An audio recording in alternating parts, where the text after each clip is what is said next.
found this really nice scene in the new trailer of Birds of Prey, and I want to recreate that.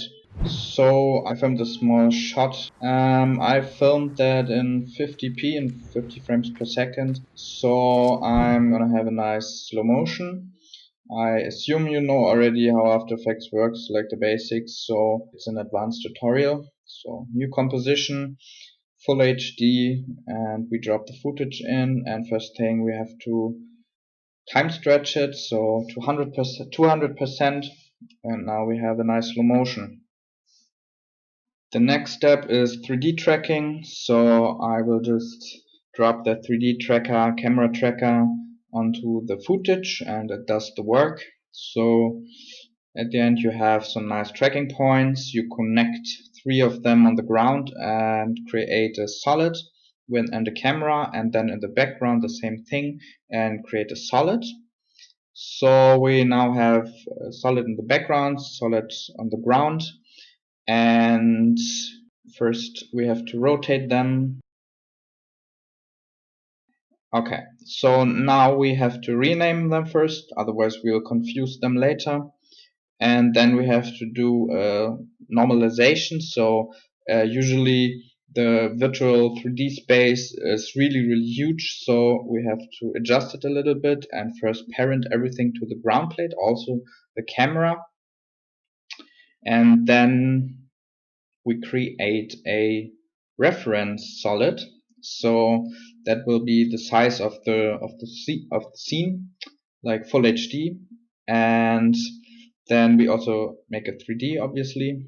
And now what we are doing is we scale the ground plate to 100%, and then orientation as you can see, and the position we put to half of the frame size, of the frame width, and the same frame height, so half full HD. Now we rotate the ground plate till the reference plate is facing the screen and also roughly the size of the screen. So now we're scaling the back plate, the background, and it should fill out the whole screen. And we pre-compose the background. The next step is we duplicate the footage, call it foreground and background. And now we double click on the foreground footage, so it opens as a layer, and then we are rotoscoping it with the rotoscoping tool. And this doesn't work that well, so we have to refine the edges a little bit. With the green brush you are adding, and if you hold out you can just subtract from your mask. So now you have to do that frame by frame basically, and until it's perfect. And yeah, so with this little cursor here you can just go back and forth, and at the end you have to press freeze. Next step is masking out our background. So we create a solid and call it alpha mask, and we make that a 3D object as well. And very important, put it well in the background, like in the 3D space. It has to be far away from the camera. So now we create a mask on it, and it will be like 3D tracked to the footage. So yeah, make sure you track around objects. Now we have to make it an alpha mask. So in the columns there should be modes selected. If it's not, then right click columns and select modes. And in the track matte section you have to select your layer, your alpha mask, as an alpha inverted. And now you double click on your background composition and you can drop some footage, and I put in the description the links. You can find that on Pixabay, a lot of free stuff. And now it's a little bit distorted, so I have to adjust the scale to make it equally sized, and yeah, place it in the background. So that looks kind of bad, but trust me, it will become better. So now we first have to mask out the sky, because it should be like fireworks and flames in the foreground and also in the background. So now we have to invert the mask.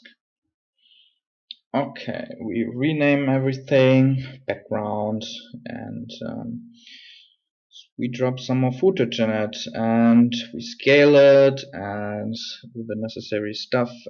Depends what kind of footage you have. You can, yeah, it should look nice. We put it here in the background, color key, and key out the black and adjust it a little bit.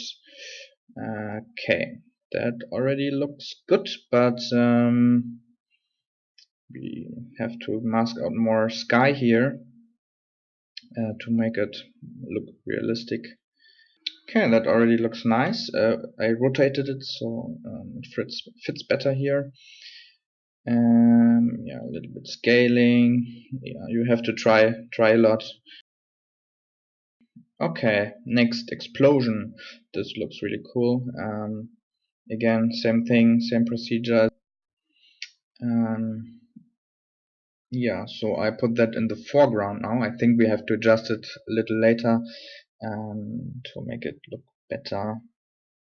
I duplicated the other fire and I put the flip effect on it. So now this looks like a lot of fire. In the foreground I'll now put the fireworks. Again, same thing, color key, and another firework, and so on and so on, how much ever you want. I think in this scene a lot of explosions are needed. And now I adjust the hue, so the color, it should be like greenish fire, because yeah, that's how it is in the trailer. And you can play around with the colors a little bit. Yeah, I now create a new adjustment layer and drag the glow effect on it and adjust it so it should be just a little bit. That's enough to make it a little bit more blurry, kind of not so too sharp. And now I drag a lens flare on it and adjust the center of it. You can just play around how it looks nice. And I also create the same thing, adjustment layer and lens flare in the main composition, and also drag it there where fire is and all that. So I will also adjust it a little bit later. And yeah, now I want to make a mask around it to make it like not fill the whole picture, and the mask I will feather out a little bit. Now it has this kind of anamorphic look. Doesn't look perfect as of now, but yeah. Now I copy paste the lens flare and put it to the other side, and now I have to also adjust the center, the flare center, and drag it into the middle of the mask. And I put the color balance tool and give it a little bit bluish look.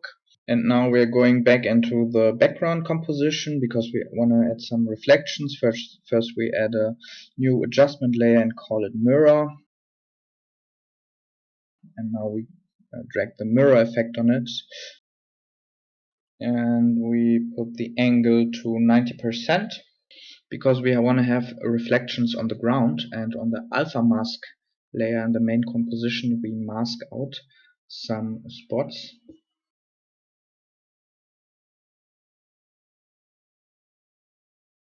And then we set the mask feather to around 60 or 50. Next step, we throw in some haze footage and set the compositing mode to screen. We drag this layer behind the foreground footage. And now we create a new adjustment layer and drag some glow effect on it, also just a little bit to make it more soft. And we drag a lumetri color and adjust the contrast. So because the background is now very bright and the foreground is very dark, so we have to match both a little bit. So to have a transition from foreground to background, we're just creating some lens flares and adjust the color with a color balance effect and make it also a little bit bigger so it like shines from the background into the foreground, and adjust the brightness of the lens flares as well. Now I'm copy pasting the fog and scale it down a little bit, make it 3D and put it there to the side, and I mask it out, feather the mask, and with the color balance I adjust the color. I'm duplicating, rotating the same fog, and yeah, give it a greenish look. Now I adjust the alpha mask of the main footage a little bit because it just cut off there, and so it has to go a little bit more in the background. And now I drag in some texture of a wall, mask that out because I also want to put that in the background. And yeah, I make it 3D and adjust it, and I put the lumetri color effect on it and adjust the exposure so it really fits in the background, and I adjust it a little bit, the mask,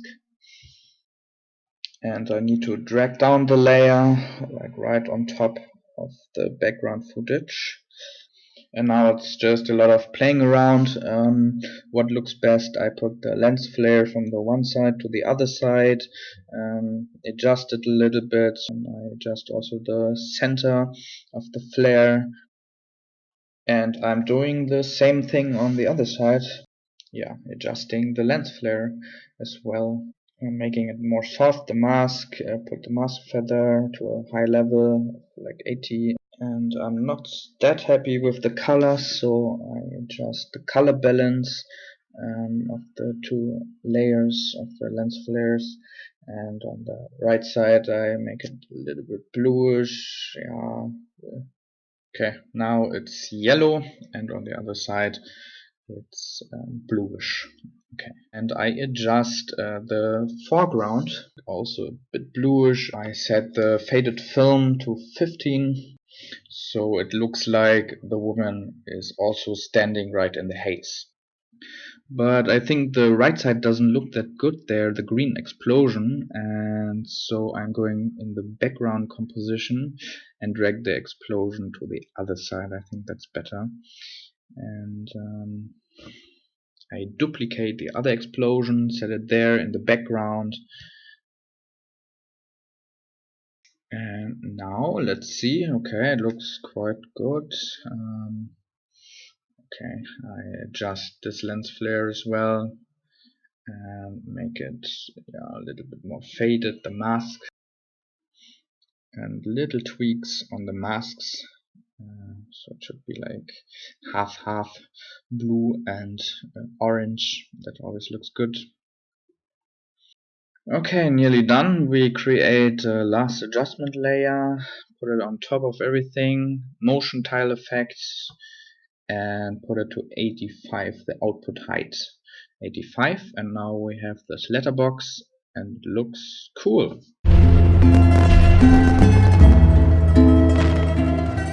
Please let me know in the comments what you think about this tutorial. Was it helpful? Is it too long?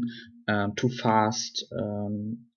Yeah, just let me know, and please subscribe if you liked it. See you next time.